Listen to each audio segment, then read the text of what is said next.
We received the paper, edited, summarized paper from Professor James Tooley. So I'm just going to read it, and I think I've estimated it will take around 35 minutes for me to read it. It is titled, "What Justified Role is There for Government in Education? The Case for Grassroots Privatization." Introduction.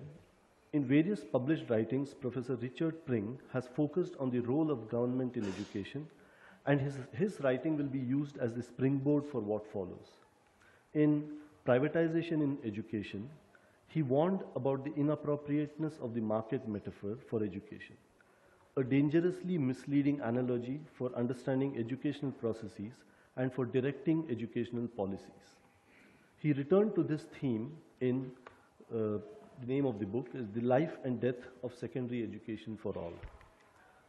The way Pring uses the term privatization, in common with most other commentators, is to mean the assigning by government of services to private rather than government control or ownership. That is, it is a top-down approach. So for the privatization of education, it is governments that bring about reforms such as parental choice, contracting out, and universal vouchers, which will have the effect of denationalizing education. However, there is another possible usage of the term which I have coined. In developing countries and emerging economies across the world, there is a bottom-up or grassroots privatization taking place, where the people themselves, not the state, often against the wishes of the state, are engaged in reassigning education to private rather than state control and ownership. It is privatization de facto rather than de jure. In this paper, I explore if Pring's objections are also applicable to this grassroots privatization. There will only be time to look at two of his major objections regarding education as a public good and accountability. The kinds of arguments applied here are likely to be applicable to other objections raised. What I hope to do is to show that grassroots privatization is not subject to Pring's objections, that in the context discussed, privatization de facto might not be such a bad thing after all, certainly better than any alternative. Pring ends his latest book with a brief Rawlsian-style thought experiment. What sort of arrangements would you create if, in quotes, from behind the veil of ignorance, you did not know what position you were to have in society, that of the many young people, poor, vulnerable, and disadvantaged, or that of the much fewer, very rich and privileged. He writes that we would not choose arrangements where education for all is subject to choice on an open market, nor one where schools and education services are opportunities for private profit. Instead, we would choose one with a return to the tradition of public services and values, and its values. In this chapter, I first outline some brief findings of my recent research showing how grassroots privatization is working in practice. I then explored two of Pring's theoretical objections to privatization to see if they could apply to this phenomenon in particular. The conclusion is that if one was to conduct a Rawlsian-style experiment, and we knew that we might be poor, vulnerable, and disadvantaged, young people in the countries and settings I am currently working in, then we might well opt for a market system with a suitable safety net, in parentheses, rather than the public education system that Pring assumes would be our preferred option. Whether or not this has implications for privatization in more general terms will be left hanging. The second section, it's titled The Revolution of Low-Cost Private Schools. The revolution of low-cost private education is taking place across much of the world. Far from being a phenomenon that only serves the middle classes and above, my research has shown private schools burgeoning in poor communities across sub-Saharan Africa, Asia, and Latin America. The main initial body of the research, funded by the John Templeton Foundation, explored slums, shanty towns, and poor peri-urban communities in India, Kenya, Ghana, and Nigeria, as well as rural communities in India and China. My teams typically found that the vast majority of school children, 64% to 75%, in urban and peri-urban communities were attending low-cost private schools, while a significant minority of children, around 25% to 30% in rural communities, were similarly attending the schools. On quality, we tested a total of 24,000 children in mathematics, English, and one other subject, and found that children in the low-cost private schools significantly outperformed those in government schools, even after controlling for family background variables and possible selectivity biases. The private schools appeared to be doing this for a lower per pupil cost, at least as far as teacher salaries were concerned. The Beautiful Tree, it's a book by Tooley, 2009, summarizes this research and suggests that these schools have a valuable contribution to make to moving towards education for all. More recently, I have extended this research, again funded by the John Templeton Foundation, to some of the world's most disadvantaged communities in conflict-affected states in Africa, Sierra Leone, Liberia, and South Sudan. In the slums of Monrovia, which is in Liberia, for instance, fully 71% of children are in private schools, while only 8% use government schools. The remaining 21% are out of school. Moreover, my research has also shown that there are considerable numbers of low-cost private schools which are affordable to families living on the internationally accepted poverty lines. Here I have followed Lewin, 2007, a critic of my views on low-cost private schools, and explored affordability of private schools, stipulating that families should not spend more than 10% of their total expenditure on fees and all other costs of schooling, including books, uniforms, stationery, transport, etc. Our study in the slums of Liberia, for instance, showed that around 1/4 of the private schools found were affordable to the poorest families in this way. In our South Sudan study, 1/5 of the private proprietor for profit, in parentheses, private schools were affordable to families on average consumption levels of those living below the national poverty line. Research shows an overriding parental preference for private schools. A typical finding, and for others, see Tooley and Longfield 2015b, comes from Harma's research in rural India. She reports there is a near universal preference for private schools, with 94.4% of parents saying they preferred private over public schools. To summarize, in poor parts of the world, including some of the most disadvantaged areas, the majority of children are using private rather than government schools.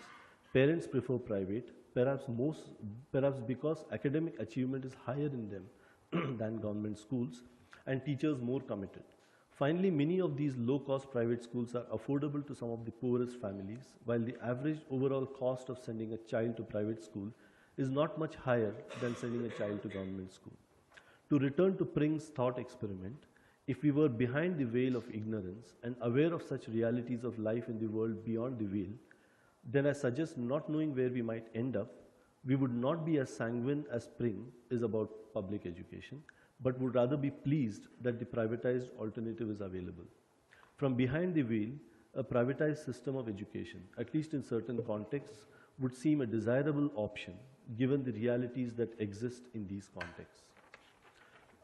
However, we would probably want one caveat here, that we would want to know that if our families were the very poorest of the poor, unable to afford even low fees, then there could be some assistance to enable us to attend private schools, in which case targeted vouchers for the poorest or the most disadvantaged groups would need to supplement the market system in order to satisfy us from behind the veil that the privatized system could work for us.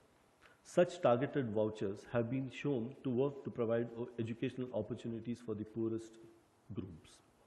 However, Pring has brought forward a range of objections to privatization. Do these objections impinge on this discussion of grassroots privatization? The first objection concerns the public good of education. This is the next section, objections to privatization, the public good of education. Pring writes of the public value of education, which lies in the reduction of discrimination, crime, poverty, and ill health. This, he says, contrasts with a view of education as essentially a personal and positional good, reflected in the predominant emphasis on parental choice. That is, education is important because of the societal benefits it brings, over and above any benefits to individuals. Pring implies that this is an area of disagreement with market theorists, but in fact it is not at all. Indeed, these societal benefits, historically, were one of the two sets of justifications given by classical liberal theorists for governments to intervene in education, the other being the protection of minors principle.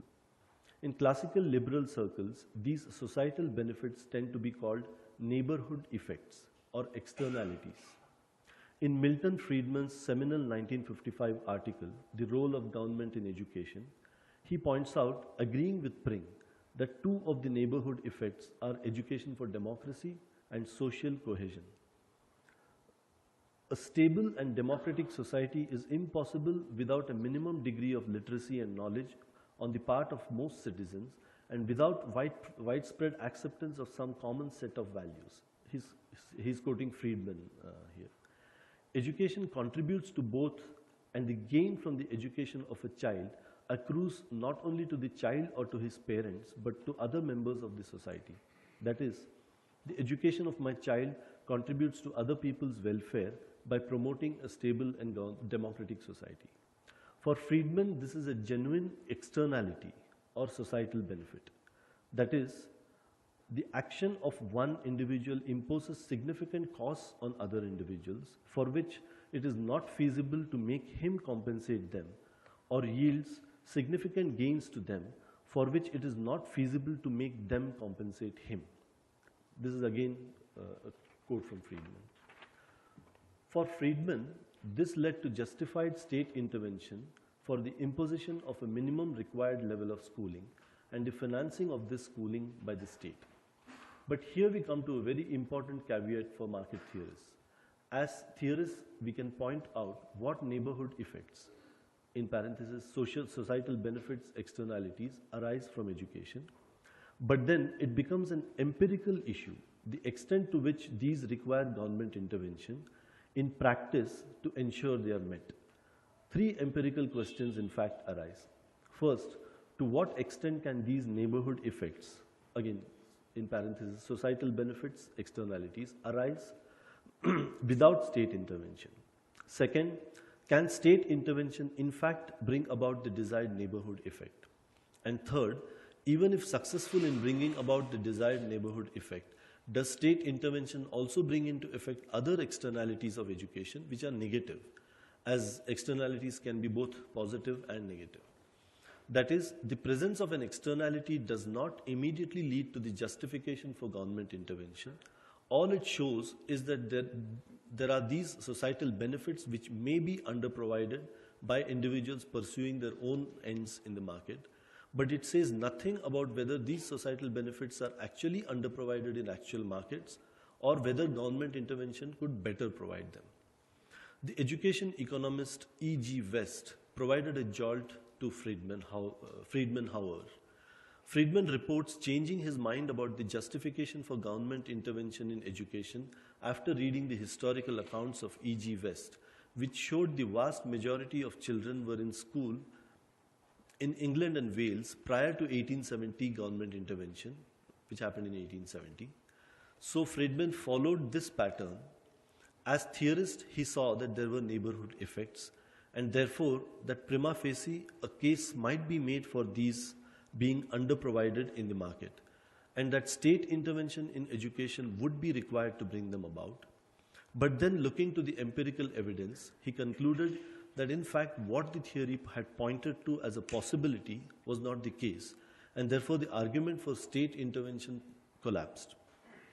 But the evidence I have adduced above, the grassroots privatization, could also be used here. The basic idea from Pring is that there are social benefits to be had from people being educated. If a parent educates his child, this child, so the theory goes, will contribute to society by being healthier, fairer, more democratic, and so on. But these public benefits, it is claimed, are not reflected in the market price of education. So there will be market failure.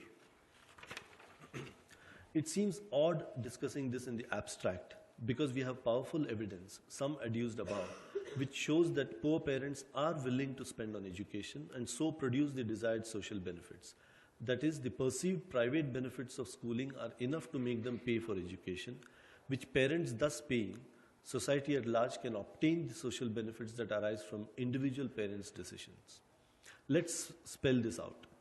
A poor parent is deciding whether to educate her child. Private schooling costs a significant amount and her resources are very limited. She certainly values the benefits that education brings to society generally. She values low incidence of disease, the benefits of democracy and social cohesion in very practical terms. Disease hits her hard, for instance, and may have already killed some of her children. A lack of democracy leads to corrupt bureaucrats who pester her and her family for bribes and in any case do not provide adequate social services. A lack of social cohesion leads to civil strife, which adversely affect her family and livelihood. Clearly, she would benefit from every child, including her own, being educated. But weighing it all, she decides not to educate her child because she chooses to allocate her resources to different ends. She can, in quotes, free ride on others getting educated, so some social benefits may come her way. But every other person in the same boat and will make the same calculations. So in fact, society won't get educated at all, and so no one will benefit. That, in my interpretation, is the perceived problem of collective action that troubles Pring, albeit in a setting different from ones he has considered in his writings. But is it really that problematic? Surely not, because the poor parent also knows that there are private benefits from being educated, especially for a poor person, as it is one of the best routes out of poverty. And the child will not only be able to get a middle-class job with education, but will also likely assist her parent as she gets older. So instead of the pessimistic conclusions reached by Pring, a much more favorable outcome emerges. Because these private benefits are so great, our parent will pay fees to educate her child, but so will many other parents, and so all will enjoy the social benefits this brings, even though they weren't a significant part of their initial decision to educate their children. That education is also a private good doesn't seem to be an area of disagreement between Pring and market theorists. Pring writes, societies institute systems of schooling as much for the general good of society as for the personal good of individuals. After all, the two are intrinsically linked. This is emphasized. This is a quote from Pring. The key points seem to be the cost of schooling and the value of the private benefits. It is a mistake to blatantly assume that the cost of schooling will be so high and the private benefits so low that parents will decide not to educate their children. The only way to address the issue is not in the abstract, but by looking at the evidence and seeing whether poor parents are actually willing to spend on education and so produce the desired social benefits. The evidence adduced in my research seems to show that poor parents are prepared to pay for schooling. Furthermore, since the quality of education in parent-funded private schools exceeds that provided by the government sector, the corollary social benefits of education are commensurately greater as well. And because private schools are locally owned and funded, not dependent on foreign aid, as are most public schools in the countries in which I have researched, they generate self-sustaining domestic economic activity that public schools do not. Since indigenous self-sustaining economies are the ultimate goal of developing countries, private schooling intrinsically represents a larger step forward on the path of development. Private schools, in other words, appear to be superior to government schools in the creation of public goods. But what about equality, social justice, which seem to be implied by Pring's discussion of avoiding discrimination and which is absolutely key to all the debates about low-cost private schools? I have written about social justice and low-cost private schools at length, and there is not space to go into the argument here. Briefly, the argument uses Amartya Sen's challenge to John Rawls in the idea of justice. Following Sen, I believe that we should look to the actual choices facing poor parents rather than posit some transcendental ideal of government schooling that works well and is suitably egalitarian. The actual choices that face poor parents are between grossly inadequate government schooling and higher quality, but still improvable, low-cost private schooling. Sen's parallel discussion suggests that when asked to decide which we prefer between a Picasso or a Dali, it is not much use invoking the Mona Lisa as the best painting. Similarly, if the choice is between inadequate government schooling and higher quality low-cost private schooling, then it's not much help invoking adequate and egalitarian government schooling as the preferred option. It's simply not relevant. Moreover, I argue that it may be that low-cost private schools are closer to the egalitarian system along many desirable dimensions than the current inadequate public schooling system. However counterintuitive that sounds. For instance, concerning affordability, given that government schooling has additional costs, even if the tuition part is free at the point of delivery, low-cost private schooling can sometimes work out as a cheaper emphasized option than government schooling and is certainly generally very competitive with it. If these arguments hold, then the externality of social justice related to Pring's lack of discrimination would seem, however, counterintuitively to be brought about better in the privatized system than the public one. One addition that might need to be added to the system as currently found is further catering to the poorest of the poor. This would require all disadvantaged children to be able to access private schools.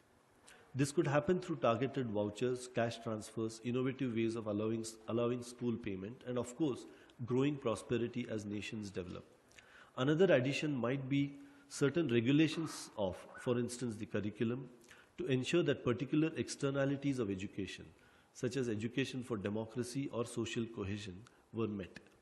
These additions would not change the overall argument that the privatized system was providing much of what was required.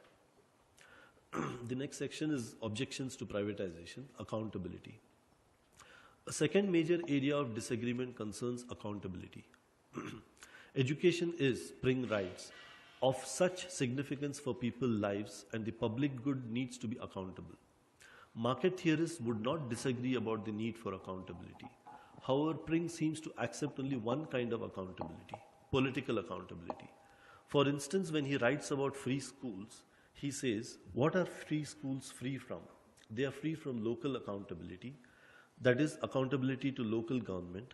Having discussed the externalities of education, with which, as noted market theorists would not disagree, Pring then writes about that a public service, because of these externalities, must be openly accountable to the public which it serves, by whatever democratic processes this might be achieved. Accountability, again, is only political accountability. But there is another kind of accountability. This is accountability to parents and through them to the students in her school. If parents withdrew their children and thus their fees from a school, the proprietor will go out of business. So she works to stop this happening.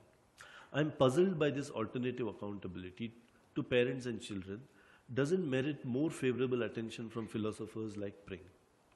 The World Bank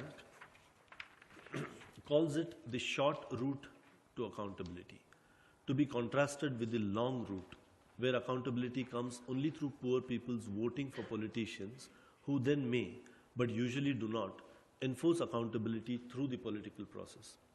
The World Bank favorably describes how accountability works in a typical market transaction when, say, a person buys a sandwich. In buying a sandwich, you ask for it, delegation, and pay for it, finance.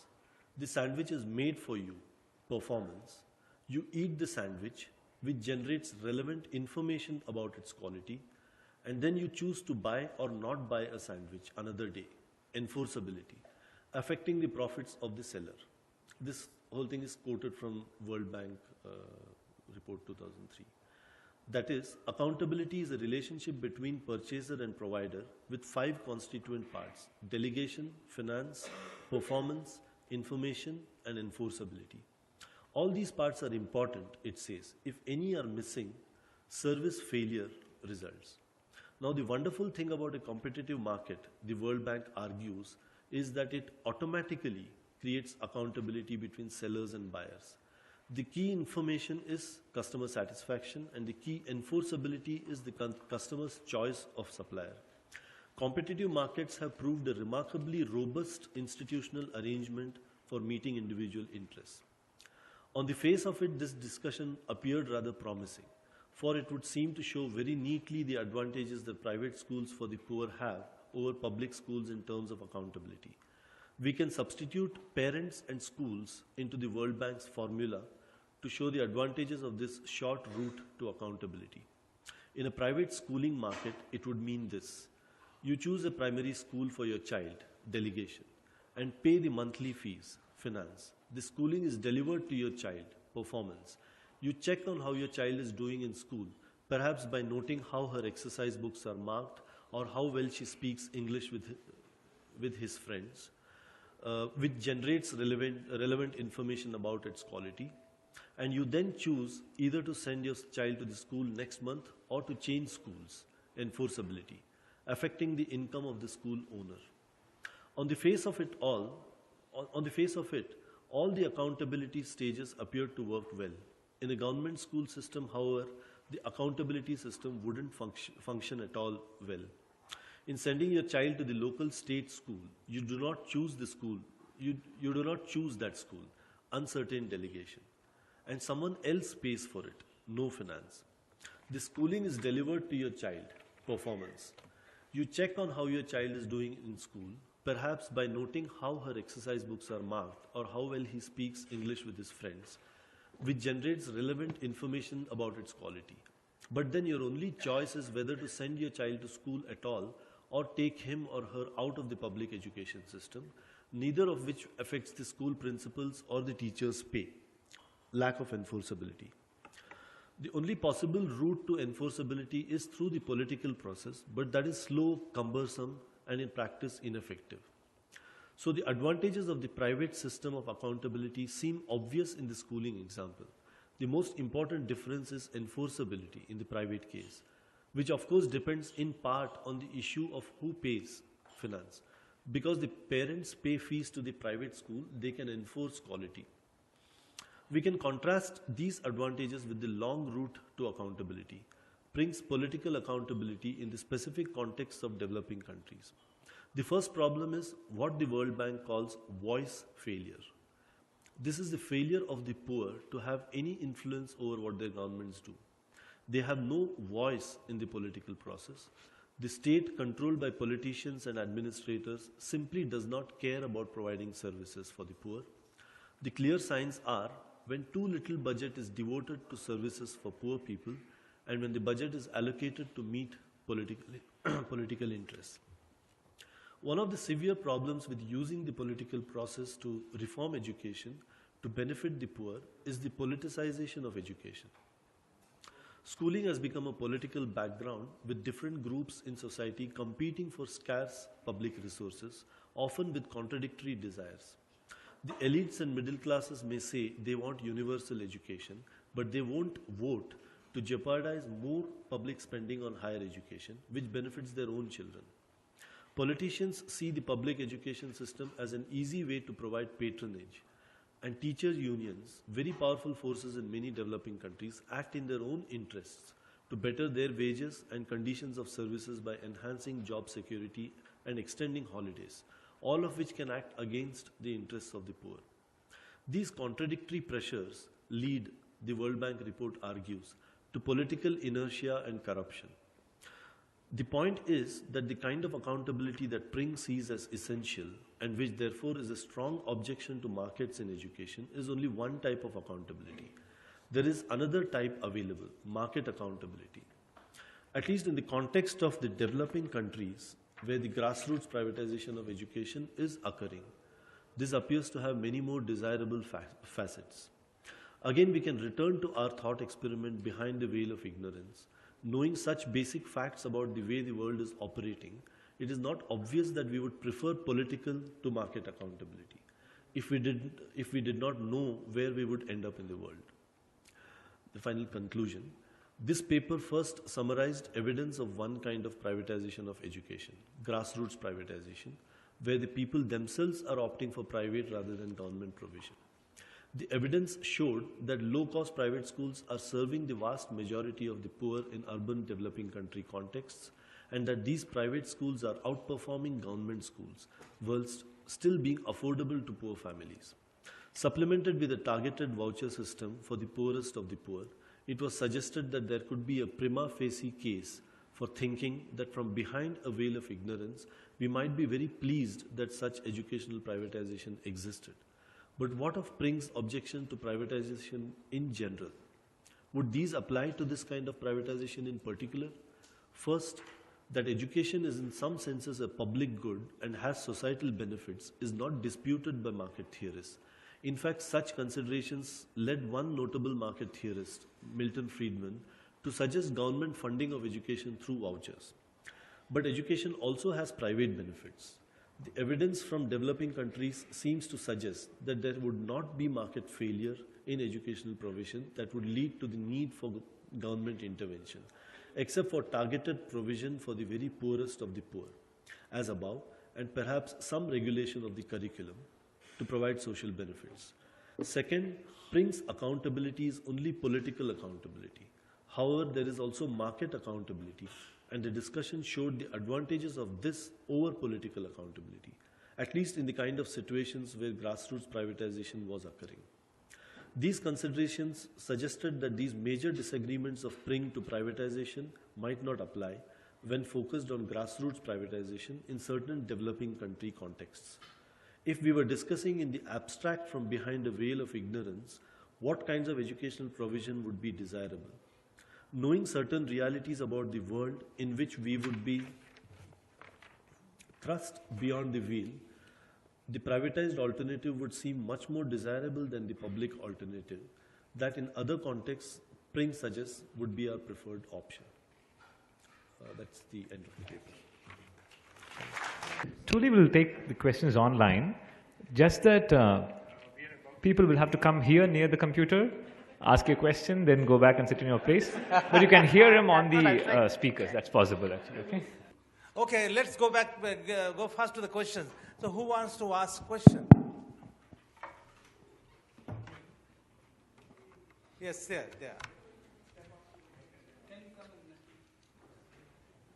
So how does this work? I have to come up there and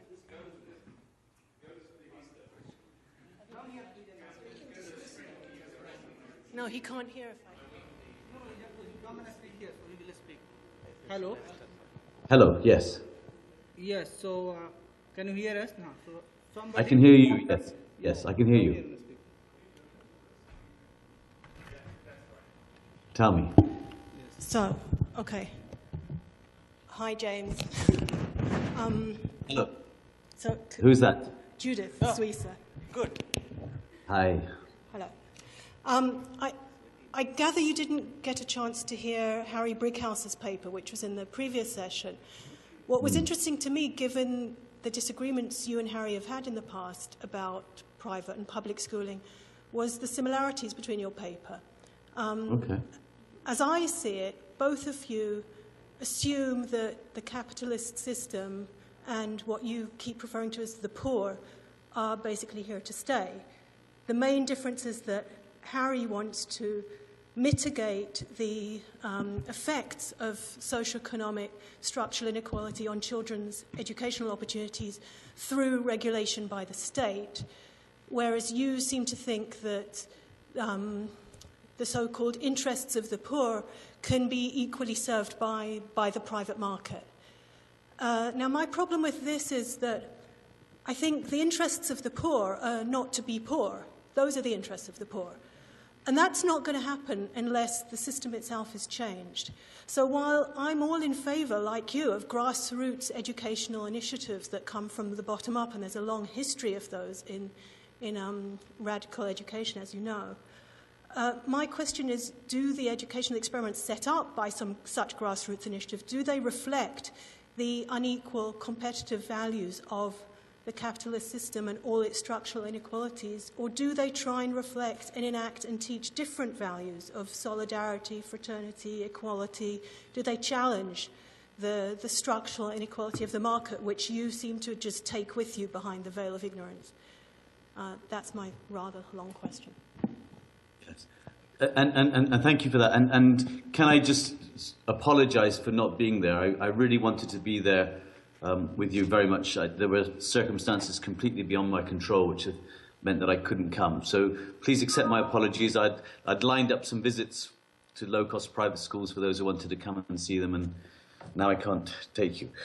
So the what you're asking about is what I take as givens, and certainly the capitalist system I take as a given that when one would go behind any veil of ignorance, one would accept that there are various ways of organizing society, and I think it would be very clear. Now, this is a longer argument, but I think it would be very clear that the capitalist system, the market system, would be a preferred way of organizing society. It creates opportunities, it creates wealth, it creates prosperity, and it helps get rid of the poor. You know, it helps raise the poor out of poverty. So I certainly don't believe that the poor will always be with us. I mean, I do try and avoid using that phrase. I don't know how cautious I was in this particular paper, but you know, but there will be people who are poorer and more disadvantaged, and those people are best served, I think, through the market system. As you say, I didn't hear Harry's paper. It's great that we're converging on something. I am very dubious, I suppose, about the role of government in regulating anything, but regulating the market of education. And my work, as you know, is not so much in America and Britain anymore. It is in countries like India, where you are now, and other countries. And there, I think, you know, you see many more difficulties. You see it much more starkly laid out how the problems there are in allowing government to regulate a system and assuming that the high ideals can just be translated into practice that will help poor.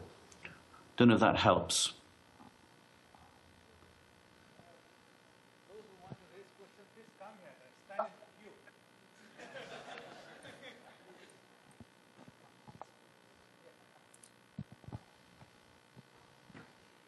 Hello, Professor. This is Santosh, and it's an interesting paper. You in your research, you asked the kind of question of, you know, whether a parent will choose a government public education or a private school or government school. But in India, in the public education also, there is hierarchy. There is government school, local government school, which is like, you know, the so-called low-quality schools. But there is like public funded like Kendriya Vidyalayas, where if you go and ask a parent whether they will choose the Kendriya Vidyalayas, which are again the public schools, or a private school, they'll automatically offer in Kendriya Vidyalaya schools, which is of high quality. So how do you see this hierarchy in the public education and in the private education? So this is my just a curious question. Thank you. So I'm aware of this centrally funded other type of government school. They're a small in number. They're not serving a huge proportion of people. And in the work that I've been doing in India, where they have never come up as a choice, a realistic choice for low-income families. So what I'm doing in my work is conveying what I've heard from parents themselves, and there's never been a sense that this other choice is a realistic one. There are also, of course, private aided schools in India as well, as you know, which are under private management but largely government funded, and they are seen to be rather similar to government schools. So I don't, you know, if you are asking, my critique about government education is falsified because there are some good government schools, then my critique is not that government cannot possibly do this education well. It's that in general, the views of the poor, to use that term, appear to be that government is not doing this well in general in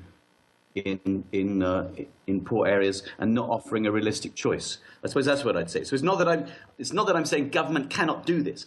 Government certainly can do some things very, very well.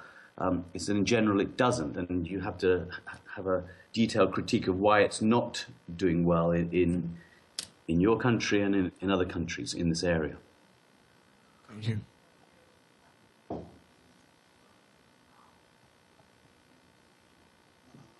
Thank you, Professor, for this interesting paper.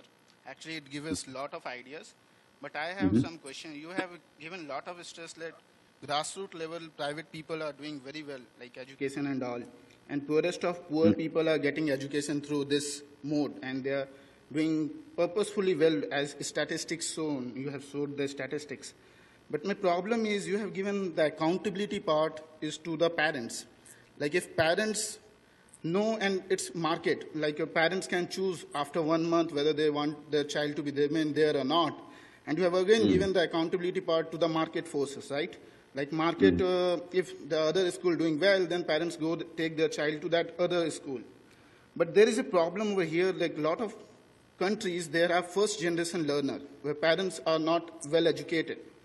And the first generation learner, when parents are not educated, who will guide them is actually the first question. And secondly, they are more towards like marketing gimmicks and all. Like they do, like private players do lot of money in marketing, so that the first generation learner, the parents, get like grown with those marketing gimmicks, and they keep on sending their child to the private school.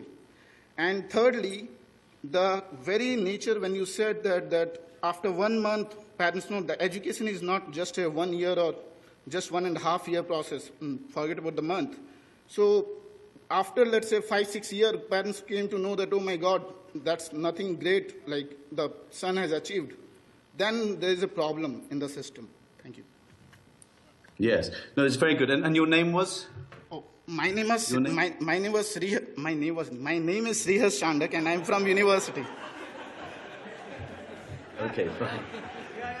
Thank you. Yeah, this is. So there's a couple of problems here. One is the issue of first-generation learners, and then the other is perhaps you're implying transaction costs of moving between schools. But then the very serious point, I think, the third point I got from you is, after 5 or 6 years, parents might find things are going wrong, and it's all about information. Okay. So first of all, if you're absolutely right, a lot of these children are from families of first-generation learners, their parents are illiterate, and so on, the sort of children I'm describing. So first of all, what accountability would you have as an alternative, first of all? So if these parents cannot choose immediately for their school, you're presumably not then saying these parents can choose through the democratic process, through other processes which are even more complicated than their child. Yours would be a sort of a counsel of despair almost. These parents are first-generation illiterates. The children are first-generation, the parents are illiterates. No one can choose for them. So therefore, the benign outside state must come in and choose for them. And as we know, the state is not benign, particularly in many of the countries I'm working in. So that's the first point. But the second point is, particularly when you're talking about primary schooling, it's in my view, it's not rocket science. Okay, there are many proxy methods parents can use to see if the school is reaching a required standard. And parents do this all the time. I attend parent meetings, for example. I mix in poor communities with parents, and I hear them discussing the relative merits of different private schools all the time. And they judge by, for example, even though they may not speak English themselves, they will judge by seeing how children in the community from that school are speaking English compared to children from that school speaking or writing English. And they can judge that impact. They can judge whether children are well behaved. These things are important in terms of schooling. They can see the children's school books and see if they are marked by the teachers. They can see if homework is being set and marked. They can talk to the children and say, was your teacher in school today? Did your teacher beat you? And so on and so forth. There are various proxy measures for measuring quality. So it's not a counsel of despair as far as I'm concerned. There are many ways in which parents can judge quality. And there are also organizations now, like Grey Matters Capital in Hyderabad, and others. There's one in Bangalore, I've forgotten the name of it, which is working to develop additional information for parents in terms of how well the schools are doing in terms of ACER grades and so on and so forth. But I think you've really hit on something very important. This whole thing of 5 or 6 years down the line. And this is, what do parents do about quality? And this, to me, is a problem of government regulation. So this brings me back to discussions with perhaps Harry. For me, the important issue in India, the only public exams, certainly in states I know, are at class 10 and class 12. This is sanctioned by the government. This is, in a sense, then, the official view that the only way you can publicly assess the quality of education is through exams at class 10 and class 12. And that allows private schools, this is something I concede readily, that allows them to be complacent because the examination, the public examination, is very far off and not proximate. So I am greatly in favour of, and one of my ambitions in the next 5 or 10 years is to try and see if I can get something like this going, of some much more proximate way of allowing parents and children to see publicly how their progress is compared to others in key subjects, and to enable them to really keep the school's quality as a focus, and not just assume that only in class 10 and 12 can you be publicly assessed. So I think you've hit on an important point, but I think it's an argument against the sort of government regulation which allows schools to be complacent. I've argued this in an article where I reviewed Banerjee and Duflo's Poor Economics. I can send that to you if you're interested. Thank you. There's only one question we can accommodate now before we close for lunch. Please come over. One more? Okay. Okay, so we can take 2. Prakash, is it okay? We take 2? There's a remote control there, I have to ask. You can also come here. Hello, Professor Tooley. Hello there. What's your good name? My name is Anshu Mala. You can say Anshu. Your paper has gotten me a bit mixed up. I'm wondering if the developed world and the developing world have 2 different meanings of democracy. I mean, if and accountability and political accountability, if it's so good, market accountability for Indians, it should be very good for the capitalist US or UK or whatever, right? One, that's my first confusion. 2 is, I mean, it's precisely because the Indian poor have not been given education through generations or haven't really learned the meaning of citizenship. They choose governments. They elect governments to serve their needs. And it's precisely because they haven't really gathered the meaning of citizenship that they can't demand that their children be given better education. And that's why we are in such a pathetic state. What makes you think that market-led these low-cost schools will essentially build ideas of democracy, citizenship, and rights, entitlements into our poor citizenry? Yeah. Okay. So this is a very important question, Andrew, and the confusion is it's not that I'm saying. Well, in terms of all general areas, market accountability is what makes nations and peoples prosperous. And market accountability is all around me, from my mobile phone to my laptop to the Skype to my coffee. All these areas of market accountability have led to these things being available to me and to being of suitable quality. And so it's not saying market accountability for one place and not for another. And incidentally, lest anyone should think that I'm jumping on this low-cost bandwagon and saying the low-cost private school bandwagon and it's somehow an imperial or colonial or neo-colonial imposition. If you read my book, The Beautiful Tree, published by Penguin in India, briefly a bestseller, if you read this, chapter 11, you'll find that the title, The Beautiful Tree, comes from something that Gandhi spoke. In 1931, he was in London preparing for the constitutional conferences, and he said that before the British came to India, India was more literate than after, but the British came, they uncovered the root of the beautiful tree and it perished. Now, in the book and elsewhere, I've delved into what Gandhi meant, and he was pointing to evidence from the British collectors in the Madras presidency, Bengal presidency, and elsewhere, showing that before the British got involved in education in India, there were, it turns out, low-cost private schools in many of the villages. 1 lakh of them in Punjab alone, for instance. So what I believe I'm describing in the low-cost private schools is actually not only a grassroots revolution now, but it's a grassroots revolution that was suppressed by the British, that was existing before the British became involved in education and imposed basically the same model as the government education system you have today. And so actually, it's very much the market system was there in education before, and it's very much an indigenous Indian invention. So that's the first thing which I think is very important to stress. But you're talking about citizenship, democracy, and rights, and so on.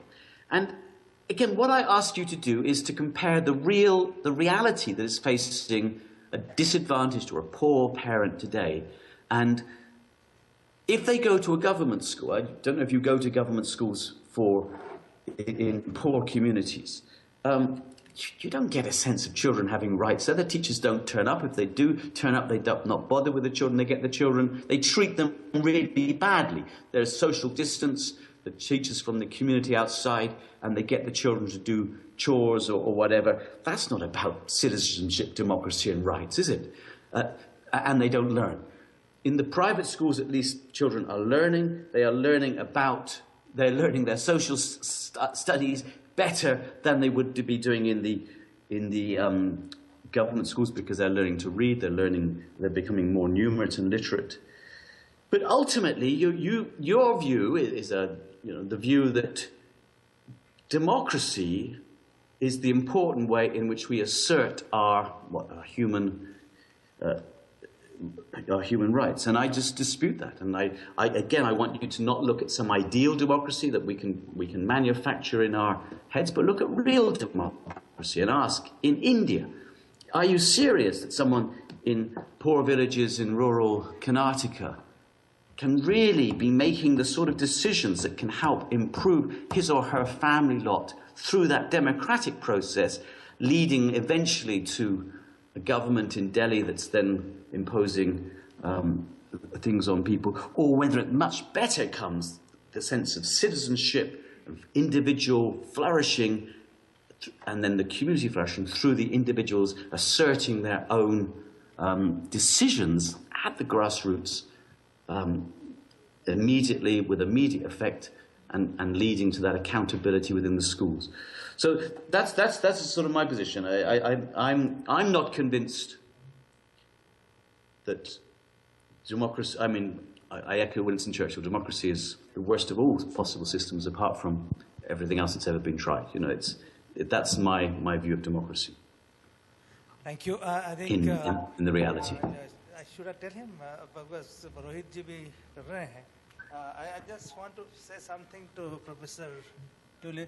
Well, you haven't heard my name. My name is Gopal Guru, and I'm chairing this session.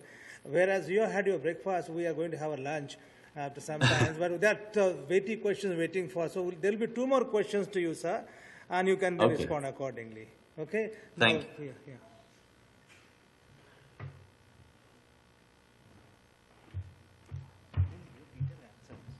Hello, Professor Tooley. This is Claudia Schumann. I'm from the University of Stockholm.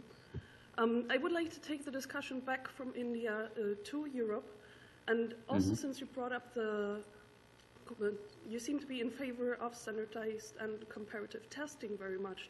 So in Europe, the country that outperforms all other European countries also consistently is Finland. Finland, with a very strong emphasis on providing state education, one of the reasons that they do outperform the others is mainly in providing access to education in the most socially equitable way throughout Europe. So I think that maybe it's a sort of ironic aspect of the OECD tests that they still seem to have this sort of social vision of social equality being provided through education or contributed to by education should be part of our testing for equality in education.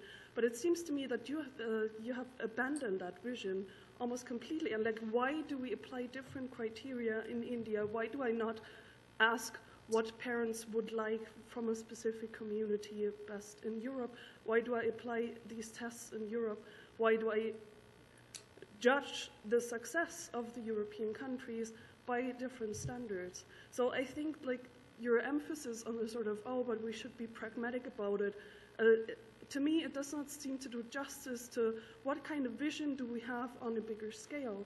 So it seems to be justifying from using very localized and current nowadays examples. In the selection of these examples, I think it's only adequate because you sort of choose your relative frame accordingly. How would you make your argument in relation to the success of the Finnish system is my question to you. Thank you. Yeah. But it's certainly not the case that I'm not applying different standards for India, for Africa, and for Europe. I have a consistent view. It's just I don't do much work in Europe and America now. So let's get that out of the way for a start. The Finnish example is interesting, isn't it? Because these are, on the PISA tests, the OECD tests, you say, Finland came top a while back. You also know that in the last tests it's dropped dramatically. Did you know that? It's dropped dramatically to 12th or something like that. So there's something odd going on in Finland. You know, it was top and now it's well below others. But Finland, you know, these countries, Finland is almost totally homogeneous society. I think something like, you'll tell me the figures, but 95% of 14-year-olds are baptized in the Lutheran Church, or confirmed in the Lutheran Church. Very homogeneous, and they've done well in these tests. But I'm not sure what the argument is here. You're saying that government can get things right. Well, I know government can get things right. Governments all over the world do things in a very powerful and strong ways very often. So government seems to, in Finland, at least for a few years, got children to perform well at PISA tests. So what?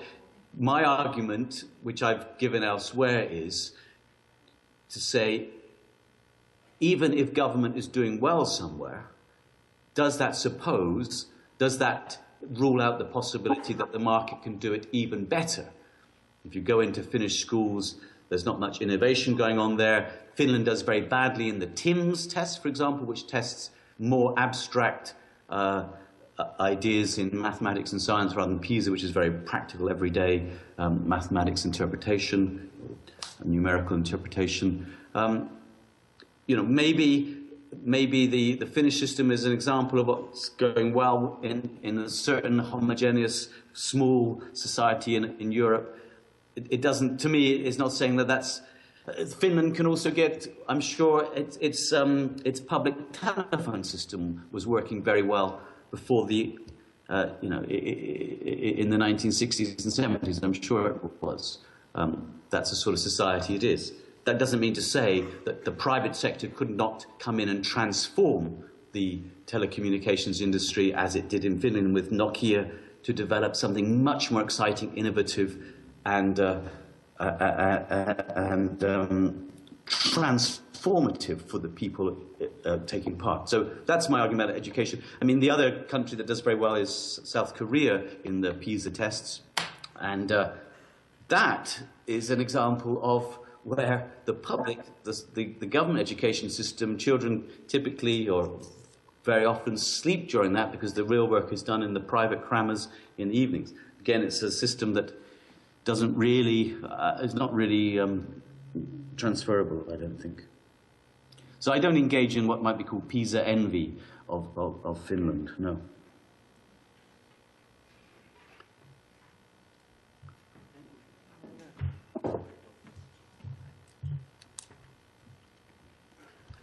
Is there one more? Hi, Professor Tooley. I'm Rohit.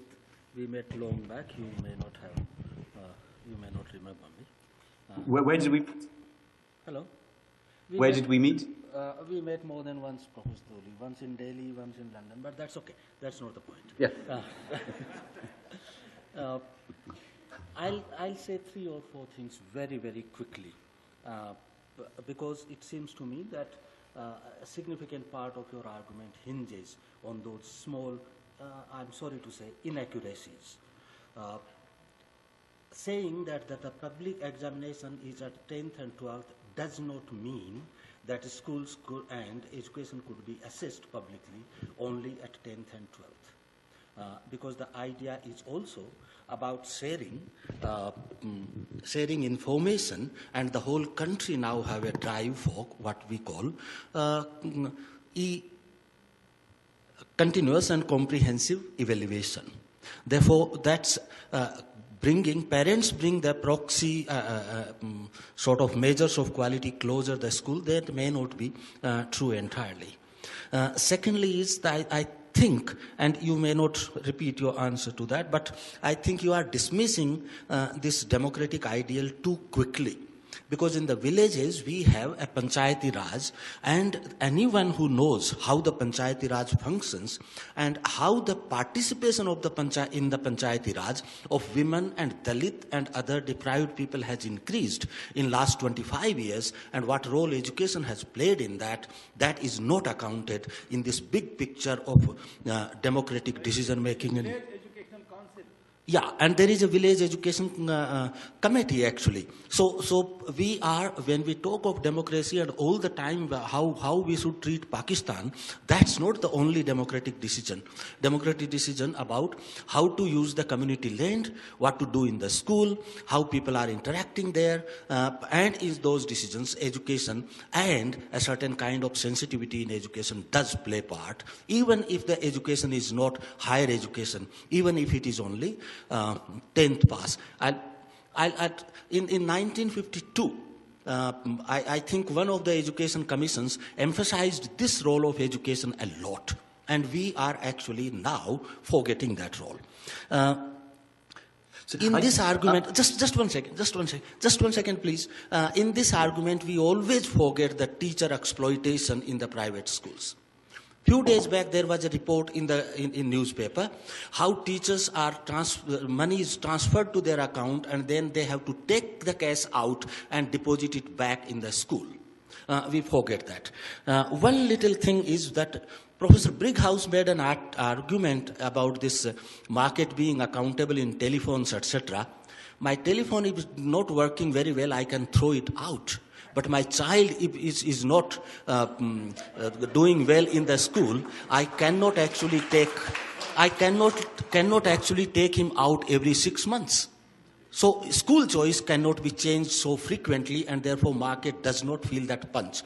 And the last thing, Professor Tooley, I would say is, we do know that India was literate before Britishers came. But let's please remember, we don't have any literature on pedagogy written in that time. We don't have any literature written on educational theory. And that beautiful tree of Dharampalji never taught Indian citizens to question inequality and caste. In this country, which was highly illiterate, casteism was never questioned in that education. So if the private education hands us the similar kind of education which does not teach us how to question the power structures and casteism and status of women, then even if we all become literate in that, I think there is something missing. Thank you very much. Thank you. And I'm sorry, I missed your first point, I think, but let me come back in reverse order, and I might sort of have got it. But I mean, your last point again. What I'm doing for many of these questions is pleading for people to talk about the realities on the ground that are choices facing particularly disadvantaged parents now. And you're talking about an education that allows people to question and to challenge authority. Are you seriously suggesting that can come from a government school in a poor area and that it can't come from a private school? Well, I can tell you one way it can come from the private school and not the government school is if the private school is allowing people to be literate and numerate. Those are the basis for that sort of critical approach you've described. If you're in a school where teachers don't turn up and nothing much is going on apart from your being put down because of the social distance from the teachers, you're not going to get that approach coming at all. So the reality, now in an ideal system, yes, we can picture an ideal system where that's not the case. But I want to address real choices that are facing people now. You mentioned the transaction costs of changing schools every 6 months and so on. And you're absolutely right. And I forgot to mention this for an earlier series, I think his question earlier. The issue here is, this is called the right of exit in a market, isn't it? And the fact that you have the right of exit keeps the proprietor, the entrepreneur, the owner on their toes. They know you can leave, so they do not want you to leave, and they will therefore try to ensure that the things you desire from the school in quality, attentive teachers and so on are maintained. So it's not that you have to leave all the time, it's that the proprietor knows you can leave. Now, that's the first point about these transaction costs. But in the end, parents do move between schools, and that is possible. When I then also want to think what the market could achieve, and it's maybe a sense that the existing model of schooling is very much a model that was sort of stultified by the state, and the transaction costs are very much higher. But a market-led approach to education could well lead to a much more interesting, perhaps technologically based model of learning where the transaction costs of changing between suppliers are not so high. That's a sort of more speculative answer to you. You've talked about exploitation of teachers. I'd like to know the specifics about the case you described, but it could well be because of some regulation, government regulation, RTE perhaps, which says schools have got to pay teachers a certain amount, and so the schools pay the teachers a certain amount, but the money comes back in. I don't know, but my guess is that's government regulation causing that problem, not something else.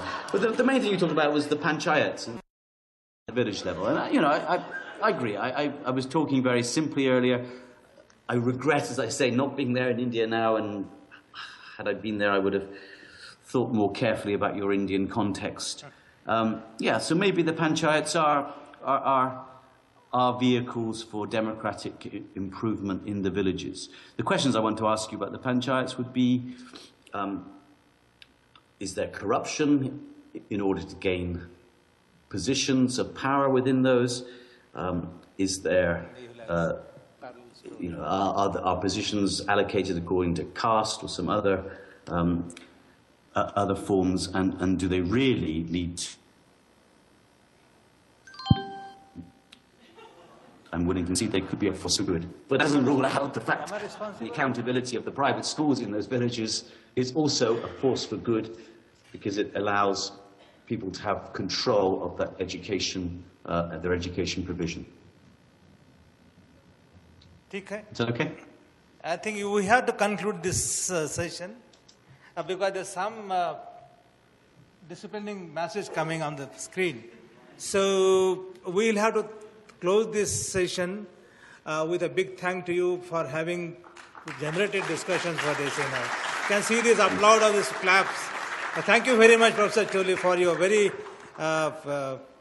very exhaustive responses to all the questions. Thank you very much. Yes.